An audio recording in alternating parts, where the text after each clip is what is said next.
Hello students and welcome back to the DCAS initiative. My name is Swaraj and today we are going to discuss the topics are TULIP, Urban Learning Internship Program, second is Swadesh, Skill Mapping Exercise for Returning Citizens, third is Global Vaccine Summit, the fourth is Mutual Logistics Support Agreement, and the last is Periodic Labor Force Survey. So without wasting time, we will start with the first issue.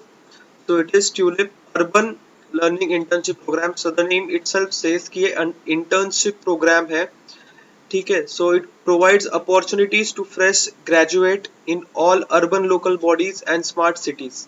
ठीक है, तो ये बोल सकते हो हम experimental learning opportunity दे रही है यहाँ पे. जैसे experience होगा, एक्सपीरियंस प्रोवाइड करेंगे with respect to their job या with respect to their graduation field.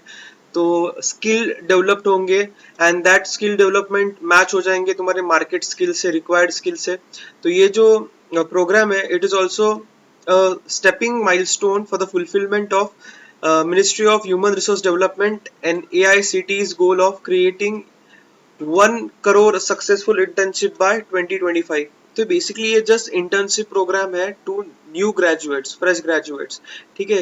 सो ये एक्सपीरियंस देंगे वहां पे and that will be your in short skill development provide करेंगे जो तुम्हारे रिसेंट डिमांड है जो मार्केट में कंपनीज का.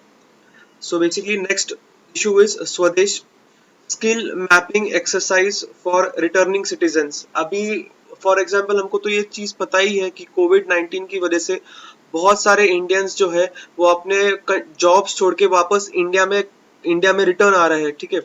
तो उसकी वजह से उनके पास जो स्किल्स होंगे तो उनके स्किल्स वो क्या करने वाले, एक बुक में लिख के रखने वाले, एक डेटा मेंटेन करने वाले एंड वो डेटा वो कंपनीज को देने वाले जहाँ पे वो स्किल मैच हो जाए, ठीक है. Basically we are going to provide jobs to those people which are returning from overseas.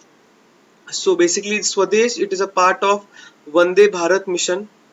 It aims at empowering returning citizen with relevant employment opportunity. तो हम उनको employment opportunity provide करने वाले हैं. और ये जो स्कीम है it is a joint initiative, मतलब 3 मिनिस्ट्रीज यहाँ पे इन्वॉल्व है. तो ये क्वेश्चन पूछ सकते हैं. तो 3 मिनिस्ट्रीज कौन सी है? Ministry of skill development and entrepreneurship, ministry of civil aviation, ministry of external affairs.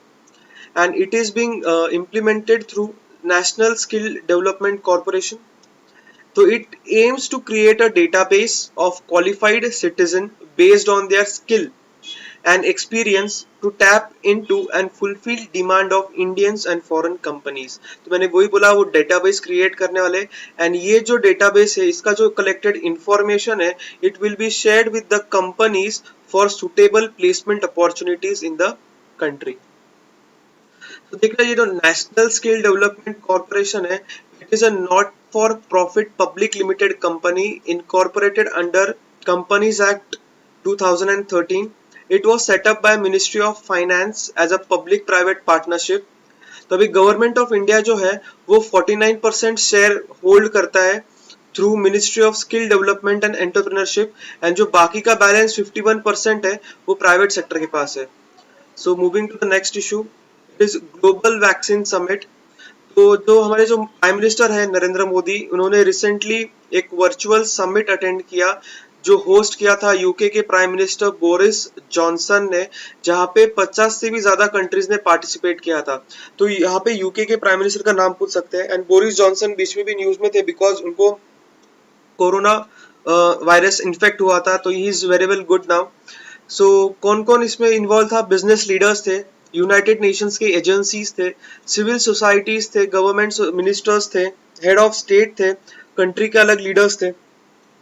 तो ये समिट में इन्होंने डिसाइड किया to raise 7 billion to Gavi and the international vaccine alliance. तो गावी क्या है? इंटरनेशनल वैक्सीन अलायंस है जहां पे वो लोग उन्होंने क्या डिसाइड किया? They will raise 7 billion pounds.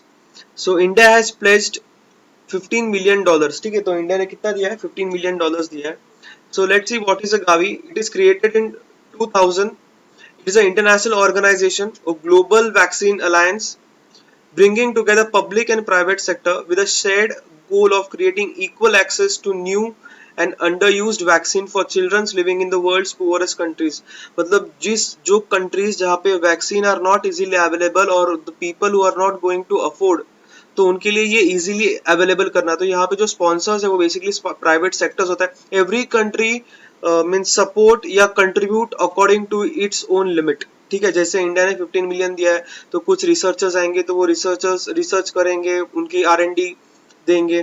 तो बेसिकली यहाँ पे जो गावी के जो मेंबर्स है वो डेवलपिंग कंट्रीज है, डोनर गवर्नमेंट्स है। डोनर गवर्नमेंट्स हो सकते हैं तुम्हारे डेवलप्ड कंट्रीज हो सकते हैं, इंडस्ट्रियलिस्ट कंट्रीज हो सकते हैं। बाद में WHO भी है, वर्ल्ड बैंक है, यूनिसेफ है, vaccine industries in both industrialise and developing countries. ठीक है, research and technical agencies, civil societies, bill and Melinda Gates foundation भी इसमें आता है, एंड बाकी कुछ फिलैंथ्रोपिस्ट है। सो देखते हैं इनका भी मेजर एक्टिविटीज क्या है। To save children's life and protect people's health by increasing access to immunisation. ठीक है, to in poor countries means वही कि जो people those who are not able to afford vaccines वहां पे वो प्रोवाइड करेंगे। तो it also contributes in achieving United Nations millennium development goals. ठीक है, वो हेल्थ केयर फैसिलिटी सबको प्रोवाइड होनी चाहिए वैक्सीन, तो ये उधर का गोल है यूनाइटेड नेशंस का।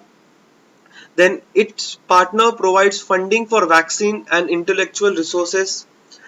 Then strengthening the capacity of health system to deliver immunization and other health services in sustainable manner.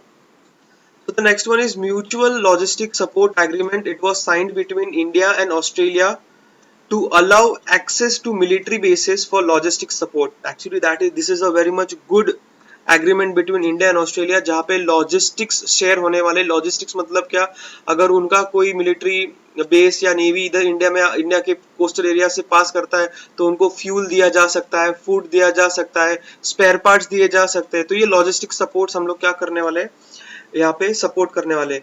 तो this was the first ever virtual bilateral summit between Indian prime minister and his counterpart Scott Morrison.